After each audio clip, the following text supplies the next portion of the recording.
40 años. Yo tengo pacientes que me debutan a los 30 años, o menos incluso. 30 años debutan. Si una persona me viene debutando a los 30 años con diabetes, significa que a los 25 años ya estaba diabético. Pero cuando uno ve chicos de 20 años, entonces hay que hacer otros estudios para ver si realmente es una diabetes tipo 2 de este tipo o es una diabetes tipo 1. Entonces ahí todavía hay que hacer muchos estudios y poder determinar si es una diabetes tipo 1 o tipo 2 en menores de 20 años. Pero lo que pasa es que ese margen se ha venido cerrando cada vez más, esa brecha entre los 20 y los 40 años se ha venido cerrando. Los de 40 cada vez se van aproximando más a los de 20 años y entonces casi ya no es brecha. Entonces podemos tener pacientes de 20 años con una diabetes tipo 2. ¿Cuál es la característica de la diabetes tipo 2? Es que yo no nací con eso. Es una diabetes que he ido adquiriendo por los hábitos que tengo. Es meramente epigenético. Lo podemos ver así, es una enfermedad epigenética. ¿Por qué? Porque el ambiente me condicionó, el ambiente me produjo la enfermedad. ¿Cómo me la produjo el ambiente? Bueno, tomando gaseosas todos los días, comiendo confites y comiendo productos con altísima cantidad de calorías, que ahora hace poquito que estoy en México, que entré a un Oxxo, iba en la carretera y a tomar un café y quise comprar algo y todos los productos con ese montón de cuadritos negros, dije, de aquí no puedo comprar absolutamente nada, todo está cargado de azúcar, tenía 3 o 4 cuadros, entonces eso es demasiado azúcar, que me parece una excelente estrategia, pero si usted entra a cualquiera de estos lugares, los productos son hipercargados de azúcar, entonces yo me como toneladas de azúcar de manera exagerada en productos muy pequeños o en porciones muy pequeñas. Entonces, en un café de esos super elaborados, yo me puedo tomar 20 cucharaditas de azúcar. Entonces, esa es epigenética. ¿Por qué? Porque el ambiente me está metiendo una cantidad exagerada de azúcar y recordemos que el azúcar en exceso en mi organismo va a producir inflamación y va a hacer que mi páncreas se empiece a descontrolar. Al principio va a producir grandes cantidades de azúcar, mis células se vuelven resistentes a la insulina y entonces empieza ese síndrome ahí de que hay resistencia a la insulina, empiezo a engordar, me da más hambre, porque es uno de los síntomas, que da más hambre y más hambre y más hambre, y la persona tiende a comer más. Entonces, ¿qué encontramos? Personas con altos consumos de carbohidratos. Encontramos personas que no hacen ejercicio, son sedentarias. Entonces, el órgano o el tejido, que más consume azúcar es el músculo.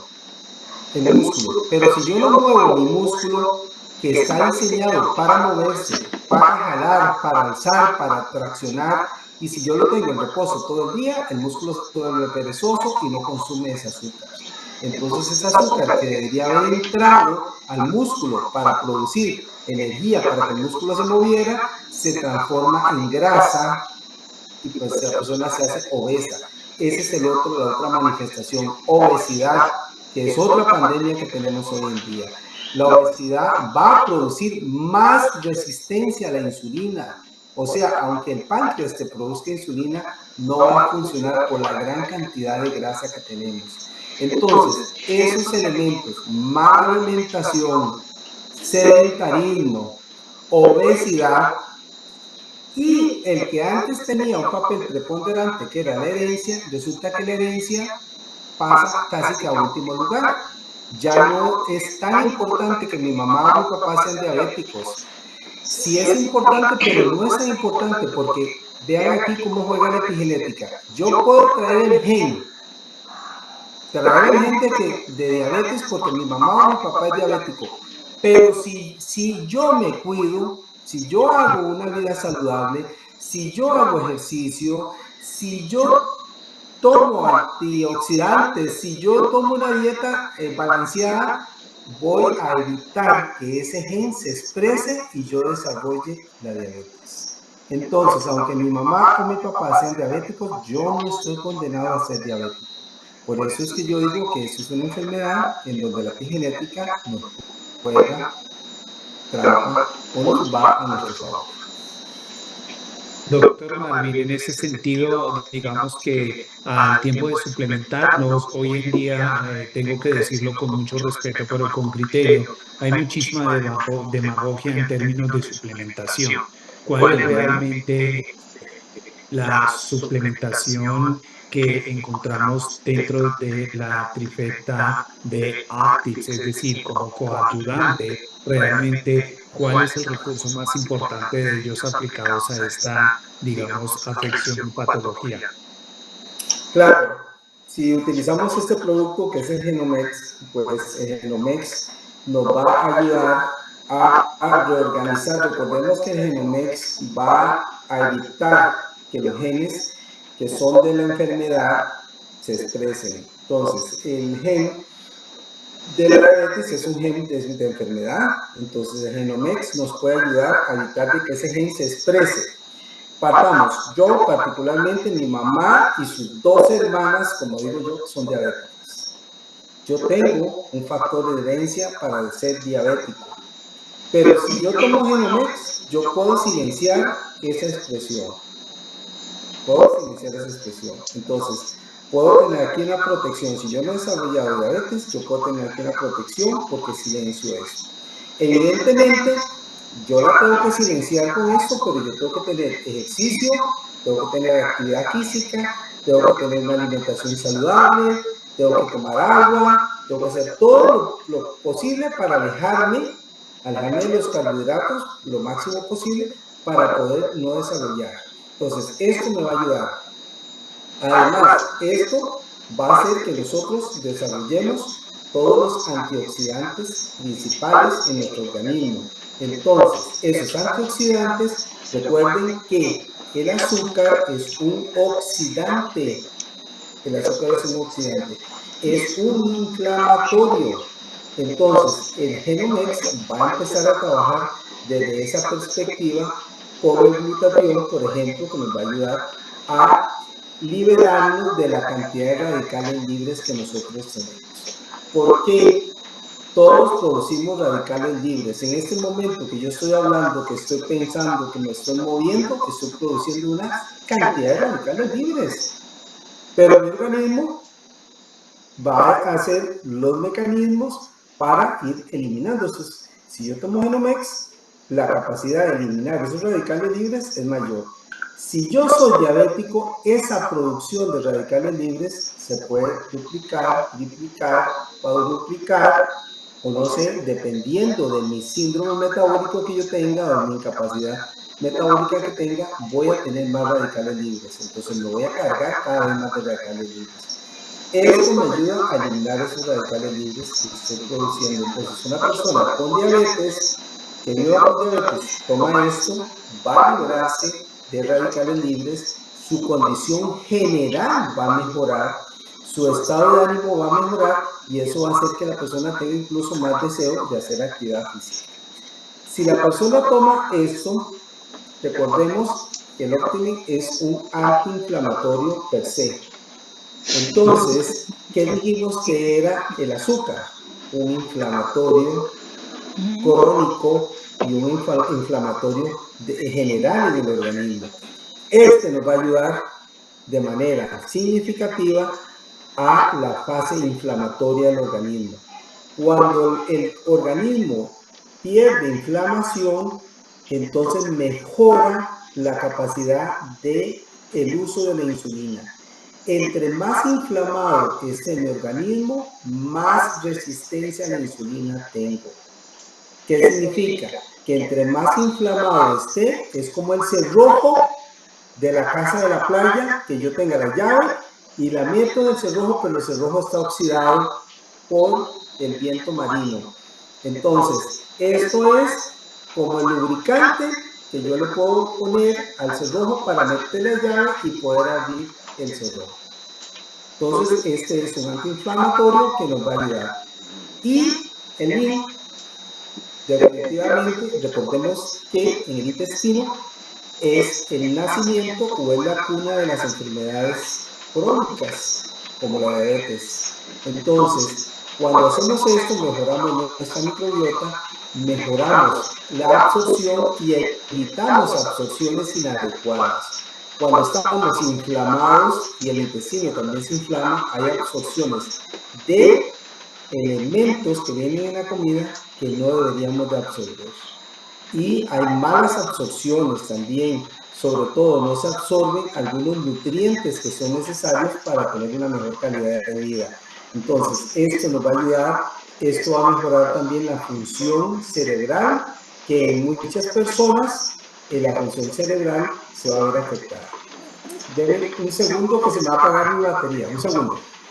Ya, doctor, muchísimas gracias. Voy por tiempo, doctor, sé que me estás escuchando y voy a formular la siguiente pregunta, doctor. Siempre hemos hablado y otro profesional de la salud ha hablado de nuestros productos como la trifecta perfecta y sabemos que somos realmente un suplemento alimenticio que va a marcar la diferencia que está establecido sobre una formulación con un respaldo científico y demás. Pero, doctor Marvin, ¿hay en particular para una acción mucho más efectiva de nuestra trifecta alguna recomendación en términos de dieta para pacientes diabéticos?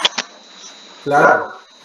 Vean, nosotros no hablamos de dieta específicamente porque cuando a la persona se le habla de dieta, se siente restringido y se siente castigado. Generalmente nosotros lo que hablamos es de una alimentación saludable, un estilo de vida saludable. Entonces, lo que nosotros hacemos es, o lo que toda persona diabética o no diabética debemos de hacer es reducir al máximo el consumo de carbohidratos. Recordemos que los carbohidratos terminan transformándose de una manera muy rápida en azúcar. Entonces, yo me como una porción de pan y el pico insulínico es rapidísimo, ¿verdad? Se eleva muy rápido, muy rápido. Igual como si me tomo una gaseosa, una cola de esas, se lo toma, es rapidísimo. Ese se llama índice glicémico, es decir, es la capacidad que tiene el producto de subir el azúcar en la sangre de manera rápida, como un cohete que sube al cielo. Ese es el índice glicémico. Entonces, ¿cuáles tienen un índice glicémico alto? Los carbohidratos refinados, galletas, panes, pasteles, tortas, todo este tipo de cosas tienen un índice glicémico hiper elevado. Algunas frutas son con un índice glicémico más elevado que otras.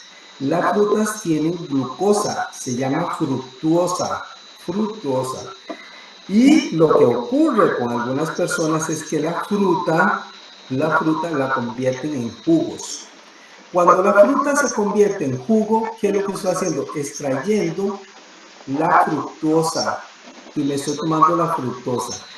Dios hizo las frutas, las que hizo con cáscara, es porque necesitan cáscara. Y las cáscaras que son comestibles, Dios las hizo porque así deberíamos de comerlas. Por ejemplo, yo no debo pelar una manzana, tengo que comérmela con cáscara.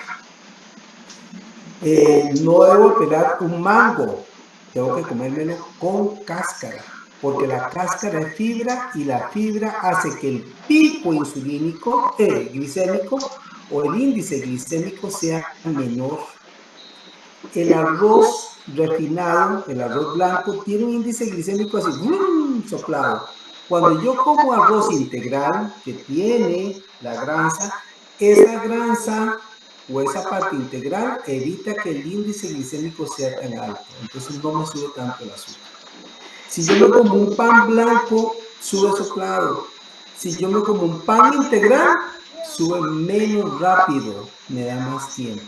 Entonces, hay que alejarnos de los carbohidratos, de la azúcar refinada, de los jugos. Hay que tomar la menos cantidad de jugos.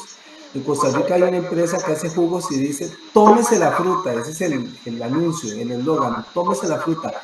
Es un pecado lo que están haciendo, porque la fruta no se debe tomar, se debe comer, se debe masticar. Eso es lo importante, masticar la fruta. Entonces, los diabéticos en la mañana dicen, yo tengo diabéticos aquí que me dicen, yo les pregunto, ¿qué desayuna? Después, ¿qué hace de merienda? Me como un mango, me como un banano, por Dios, o un banano o un mango, las dos cosas no te las puedes comer juntas. ¿Verdad? Ahí subió un montón el azúcar. No es hacer una ensalada de frutas y comérmela. Y la otra cosa es tomar mucha agua, que sí deberían de tomar. Debemos de comer mucha proteína y debemos de comer mucha legumbre, cosas verdes. Entonces, nuestro plato debería tener verde, la mitad verde, una gran porción de proteína y una porcioncita, un cuarto del plato debe ser carbohidrato. Pero en nuestros pueblos latinos, la mitad es carbohidrato, 2 hojas de lechuga o una hoja de lechuga nada más y un pedacito de proteína muchas veces. Entonces es al revés. Esos son dietas inflamatorias. Hay dietas, pueden buscar en internet, dietas antiinflamatorias. Tiene que ver con dietas que son bajas en carbohidratos. Recuerde que el carbohidrato es un inflamatorio. Muchísimas gracias, doctor. Y tenemos mucha tela por cortar. Pudiéramos quedarnos mucho tiempo en este conversatorio, pero entiendo, doctor, que tienes muchísimas ocupaciones y reitero el agradecimiento que nos das para poder compartir con nosotros un poco de tu profesionalismo sobre el tema. Pregunta obligada ya para ir cerrando este capítulo, doctor, no sin antes el compromiso de poderte tener en una próxima ocasión, doctor Marvin. ¿Por qué razón?